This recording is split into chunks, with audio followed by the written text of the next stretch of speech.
Hey, AP1 students, we're back for our first video on the integumentary system. So the major part of the integumentary system is, of course, the skin. So the skin and skin derivatives are what make up this system. The skin is also known as the integument or the cutaneous membrane. So three different words there mean the same thing: skin, integument, cutaneous membrane. So the skin and then skin derivatives such as sweat glands, sebaceous glands, hair and nails, all these things make up the integumentary system.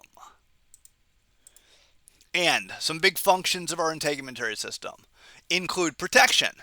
We need protection against pathogens, against ultraviolet radiation, against dehydration, and against injury. Our skin is also involved in the production of vitamin D, sensing heat, sensing touch, as well as the regulation of body temperature. So these are some major functions of our integumentary system. Now, two of these four functions I have listed here oppose one another, which means if you're better at one, you're actually worse at the other. Can you think of the two of these four that oppose one another, where if you get better at one, you get worse at another? Okay, think about that. Let me know what you come up with. And there we go. You got a nice drawing of the skin here. The skin is from here all the way down to here. It does not include this fatty layer underneath. More about it later. But this is the skin. The skin has an upper part called the epidermis. So an outer part, a superficial part, that is called the epidermis. So our superficial layer is the epidermis. Our deeper layer is the dermis. The word dermis literally means skin. It is always the biggest layer of our skin. And epidermis means on top of the dermis, on top of the skin. So we got our two major layers right there. And beneath the skin, we mentioned there is this fatty region that is not part of the skin. This fatty region down here is called the hypodermis, also called the superficial fascia. It is going to be involved in cushioning, insulation, anchoring, storage. It is going to be composed mostly of adipose tissue. And we see, as we look at the hypodermis here, we just see all these empty looking adipocytes. So all these empty looking adipocytes making up this adipose tissue, fat tissue in other words, fat cells in other words. That is the hypodermis or superficial fascia, which is next to but not part of the skin. Okay, so back to the skin. The superficial layer here is the epidermis. The epidermis is stratified squamous epithelium. Stratified meaning there are multiple cell layers. Squamous meaning my apical cells are flat. So stratified squamous epithelial tissue. Of course, we know epithelial tissue is a covering and a lining. So it makes sense that this covering of our body is made out of epithelial tissue. Most of the cells in the epidermis, so the epidermis is going from here all the way up to here. Most of these epidermal cells, the vast majority, are these guys known as keratinocytes. So pretty much everybody you see here, except for this blue one, this gold one, and this other one right here. Pretty much everything else here is a keratinocyte. Keratinocytes are cells that are filled with or are going to be eventually filled with keratin. And keratin is a tough, fibrous, waterproof protein. Tough, fibrous, and waterproof, that's going to give me protection against, invasion, injury, and dehydration. So most of my cells here are keratinocytes. Not all of them, though. If I look at this skin, this is skin from, looks like the sole of the foot, so from the plantar region, there are just so many keratinocytes. Like this is just multiple layers of keratinocytes here. Multiple layers of keratinocytes here.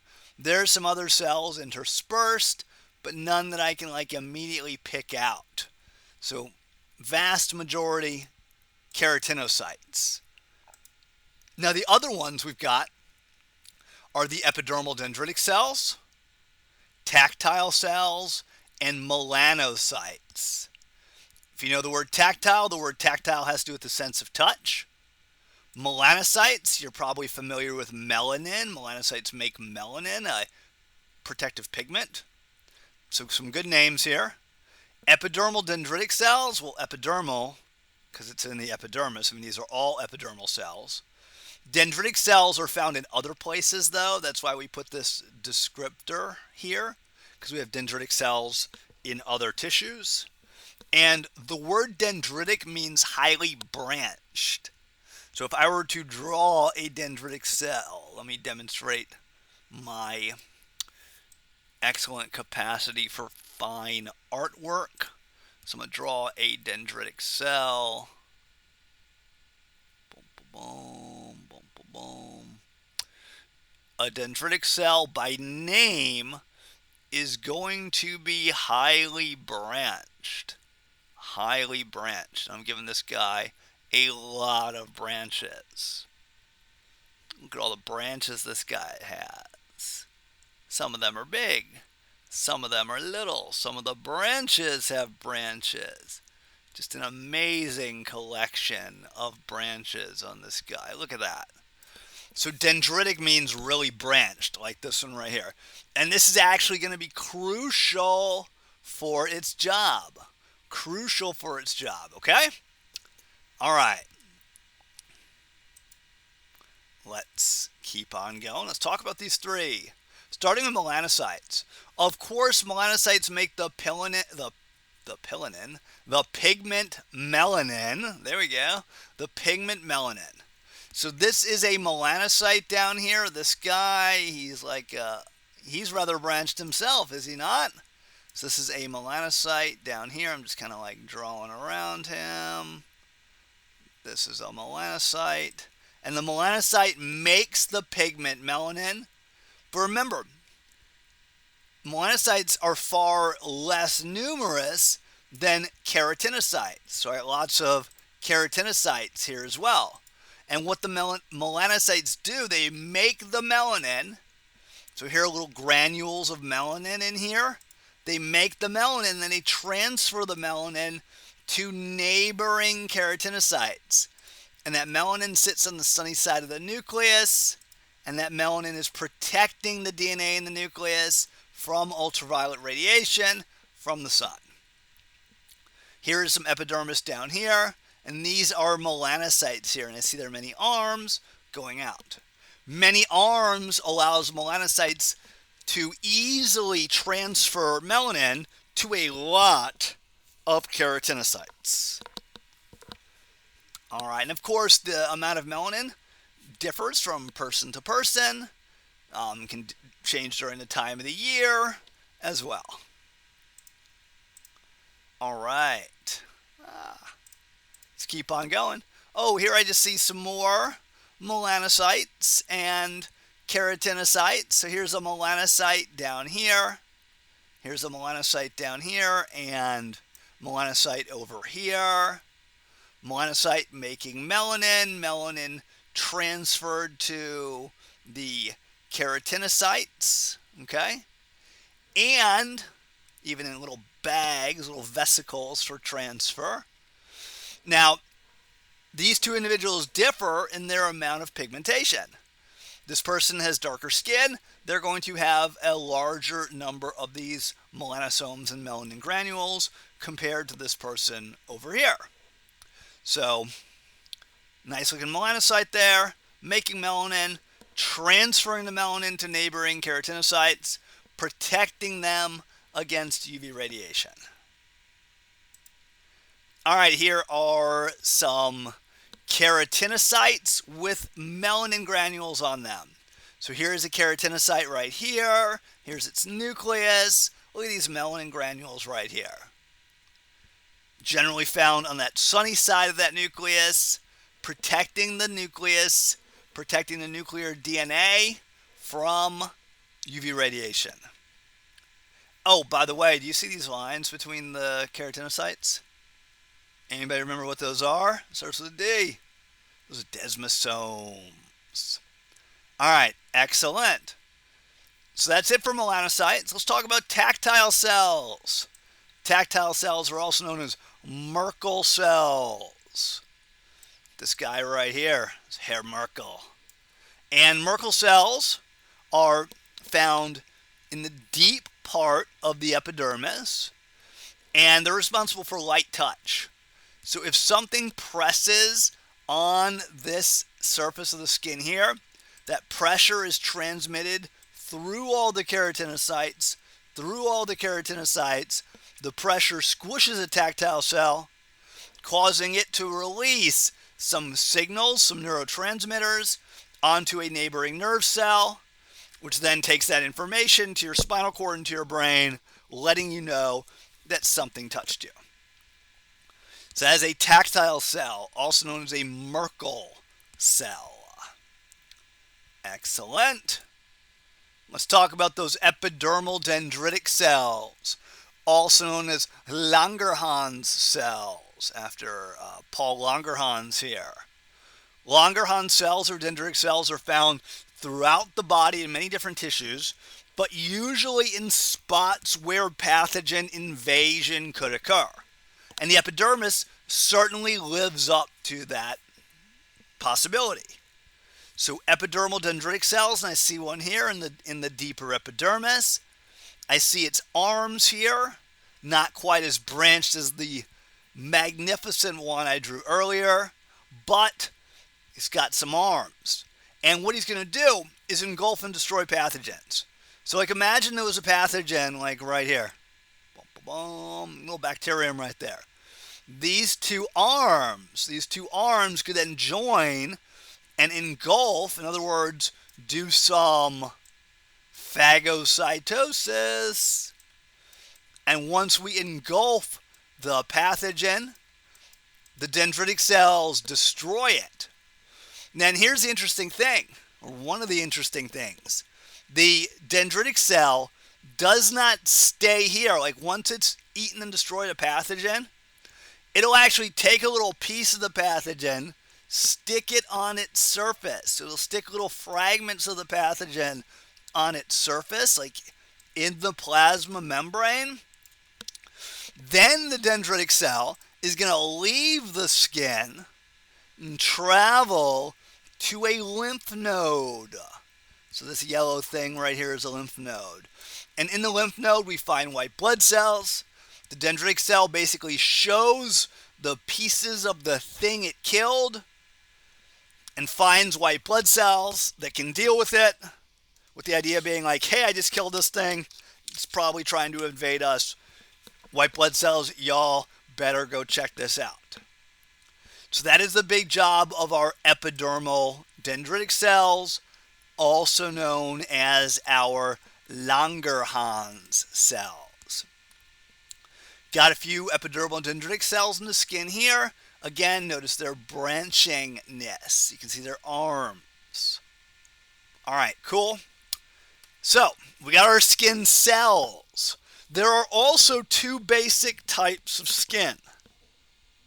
There is thick skin and thin skin. I'm going to find thick skin in my plantar and my palmar region. So plantar and palmar region has thick skin. It has 5 thick layers of the epidermis. Thin skin is everywhere else. Thin skin has 4 thin layers in the epidermis. And of course, both types have a dermis. So, here is some thick skin.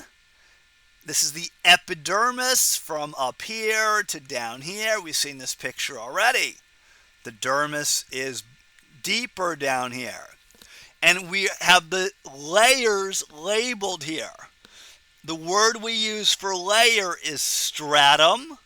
So the most superficial layer of thick skin is the stratum corneum. The next layer, as we go deeper and deeper here, is the stratum lucidum, this clear looking one right here.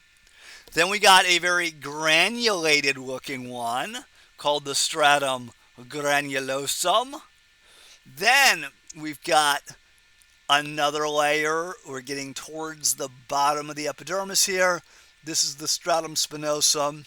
And our final layer, just a single row of cells down here, that is the stratum basale. Basale. These are my 5 epidermal layers in my thick skin. Now, notice thin skin only has 4 layers, and the missing layer in thin skin is that stratum lucidum. Okay, cool. Let's look at these layers. Basale, we're going to start from the deepest one and work our way out.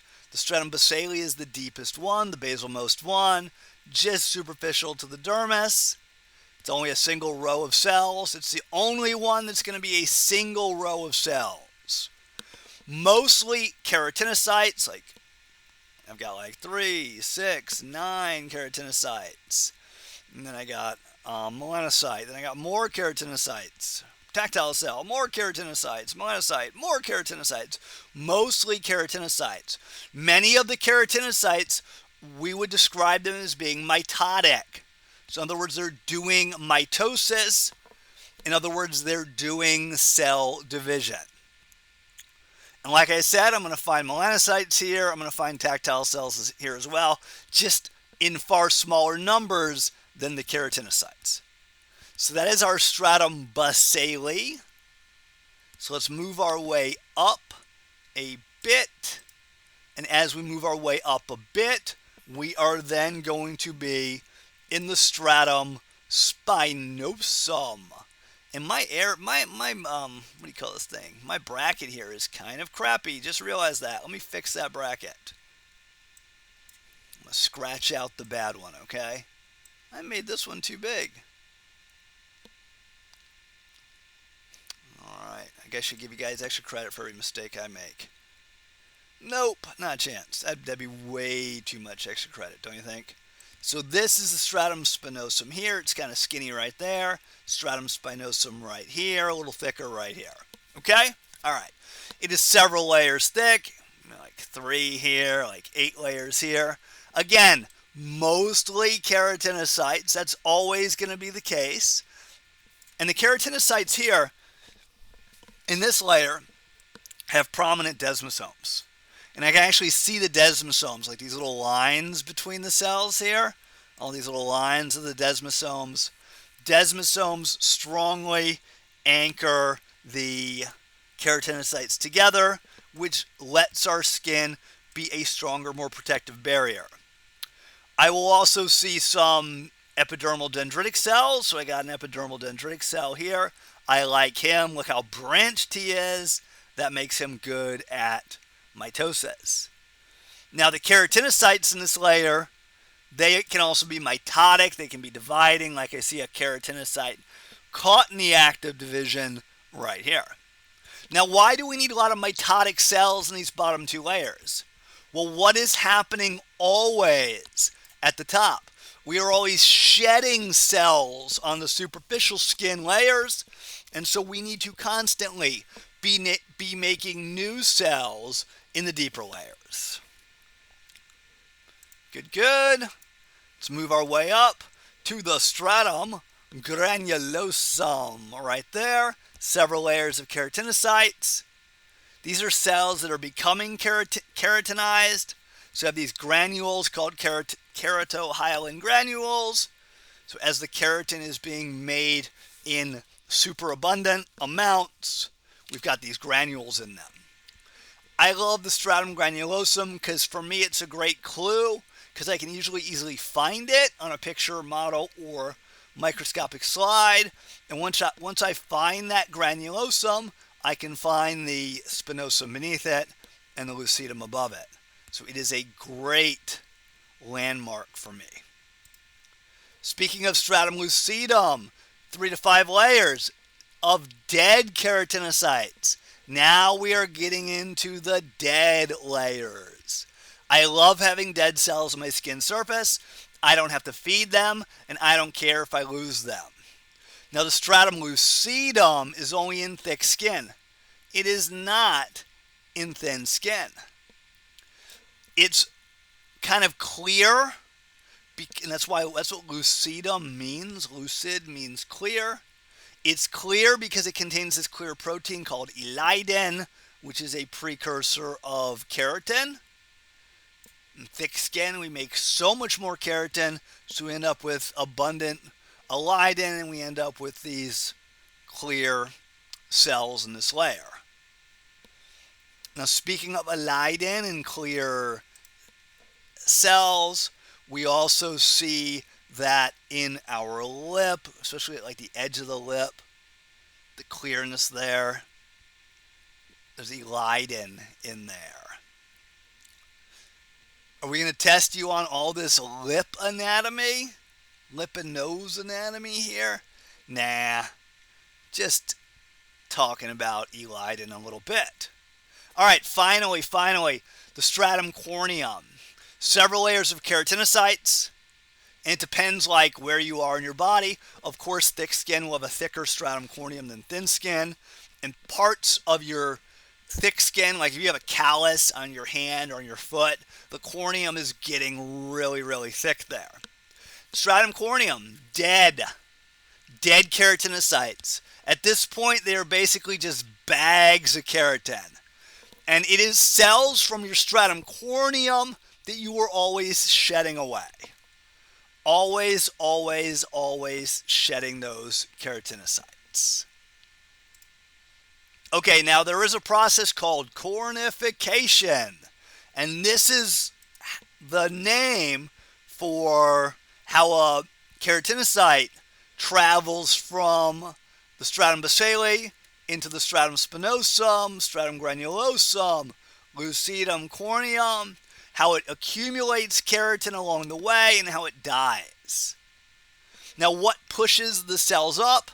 It's the division of the cells in the lower layers, right? As I make new cells down here, it pushes the old ones up.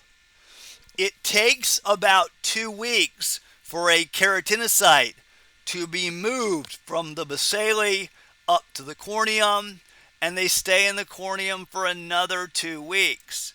So 2 weeks and 2 weeks, about a month for the epidermal keratinocytes to go from being born down here to being shed away. So that is cornification. Here is a picture of some skin here. This is some thick skin. I can see all my layers. Should we do this one together, perhaps? I've got my stratum basale down here. Check out the purple and the dots. Purple and the dots. That's stratum granulosum, which means this is my stratum spinosum. There we go. If I go above my purple and my dots, I got my stratum lucidum. And then up here, I've got my stratum corneum. Fantastic. Erased all that. See if you can point all those out again for yourself. And then test yourself on these guys. Now, I will give you the caveat. This is thick skin on the left, thin skin on the right, so no lucidum over here. And it's hard to like pinpoint the lucidum, but you should be able to figure out where it should be in this thick skin. So name all the epidermal layers in both the thick skin and the thin skin. Do that for me. And with that, we're done the epidermis. I'm actually going to break here at 25 minutes. Going to make this a short video. I'm going to do another one later for the second half of the epidermis, because the integumentary system is not the longest of our lectures. I could probably knock it out, but I'd rather give you guys a break and do it in 2 videos. So, as always, if you made it to the end, thanks for watching. Let me know that you make it to the end. Come up and tell me and say, hey, Imholtz, I made it all the way to the end. I make it to the end of all your videos. Let me know that somebody out there does that. That you're not just watching like a minute of it. All right, on that note, I will see you guys in Integumentary System Part 2.